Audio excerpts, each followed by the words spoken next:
Yesu akuduhezagirire aza kongera umuzingo nk'uyu ahandi hato nitwagukenera muri serire uzuduhezagire nk'uko wabigenjeje rero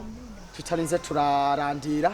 amazi ageze kure murabona kandi buri ko buriterera twagomba kwamenyesha ko serire mu ndwiza izocibera kwa bajoba kuyu mujene wacu Joba ashaka gutarika ibiganza mukamubona abazi Joba Amen. Troisième avenue mu Kanyosha kujya Kingston. Hamare tutarandi reka dusabe umukozi w'Imana umuntu yahezagiwe afise amavuta y'Imana ashike hano kugira ngo tumurashaga.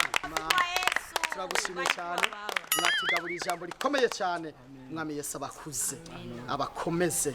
aborohereze abaneshereze amina ahandi nkaha amina kubwa nimwa ditwabatumira mugategwa iteka azabongera umuzingo nk'uyo mwaturyoye cyane ishengero rya vyihweje abakristu turongoye mu mugabane canke muri serire baravuga ngo umukozi w'Imana yaduhezagi baca barasororonganya barosekana kabahasha agakira rugendo umukozi w'Imana ngaka kano kabahasha mugashimuko kari kose kazi twariganye muri Kenya muri groupe publique twagiranye ibihe byiza yakuyingabano idasanzwe yo gusengera abagwayi diare kuri we ni pya amangati kuri we ni pya agasibe kuri we ni pya amina haleluya amen haleluya amen uravye kungene nitanze n'urugendo nagenze indugumba nabiriye ngaha amabisi nafashe ingene nabona abajije nabahaye amafaranga kugira ngo bashikana hamwe CD yanyikoraniye 2005 n'uburyo navuzemo ubutumwa abantu barabohoka abafise ibibazo barakirinyisha shengero ry'Imana haleluya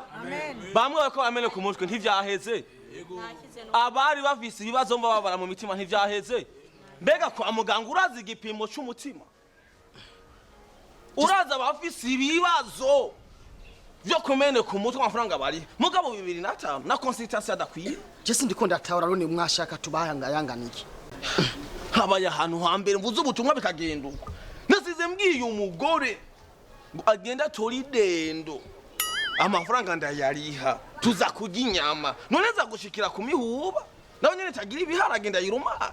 uri bagice jambo cy'Imana rivuga no Yesaya igice cya 55 ku murongo wa mbere titi rivuga ngo ugutumirirwa ubuntu haravuga ngo yemwe abafise inyota nimuze ku mazi kandi n'udafise amahera nawe nazi nimugure mujye nimugure vino n'amata n'udatanze amahera cyanye ibiguzi none kishengero ko serire yitanze iravuga ngo umukozi w'Imana yadukozeko natwe n'ishengero yaheze yakoze ku mitima yasengeye rigakira ingwara rigakira kumene ku mutwe turamuhezage none urarigayiye uwo mutumira uhejeje kunsomera ayo majambo ajije gusomera ishengero ni Kristo yatanze uwo mutumiro atumira abantu biwe kandi Kristo cyongera aravuga ngo muzobeshwaho n'ingabire zanyu inzu zizobatunga nanje amavuta nahawe na Kristo ukubwirizwa nahawe na Kristo niko kuzotegezwa kuntunga akana kagaye ukuragayisha amavuta yanje nahawe uraza amajoro ndahara ndiko ndasenga kugira ngo Imana inkoreshe hamukaje ufata nk'uko 2005 adashobora kunshikana muhira ijambo ry'Imana rivuga ngo iminsi yo kuba kwa Paulo yajisha ibirago ibisimbo agatanga amahera mu ishengero akadisibira mu ishengero ariko uyu munsi abakozi b'Imana bashaka gukura mu ishengero Shaka Imana ivuga ngo munezegere kwizigira ibizoba mwihanganira amagogo mushishikare gusenga amina ngo mugira wa mutima nk'umwe wari muri Kristo Yesu amen amen shengero shikama pasa nkwiza amahera kubw'ingabire yanje jewe narimenyeye kubw'amavuta mfise bahera ku miliyoni habiri none twapatanye nuko muri ko mumfata nabasenge yego wadusenge nabasenge kandi waduheza mwakiye gukira ubu gukira mwakiye kuri temporere kuvisa igihe gito yatera bwoba ryo past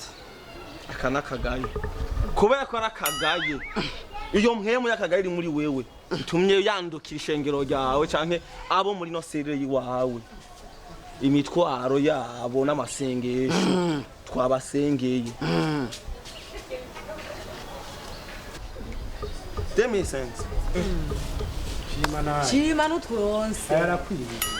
waruje gutungukira waruje gutungira miliyoni zingahe mbega ishingiro ry'Imana ricyahe abantu b'Imana bagiye karaciye ingani umukozi w'Imana mu kuvuga ijambo ry'Imana bamutekerera imiliyoni sawa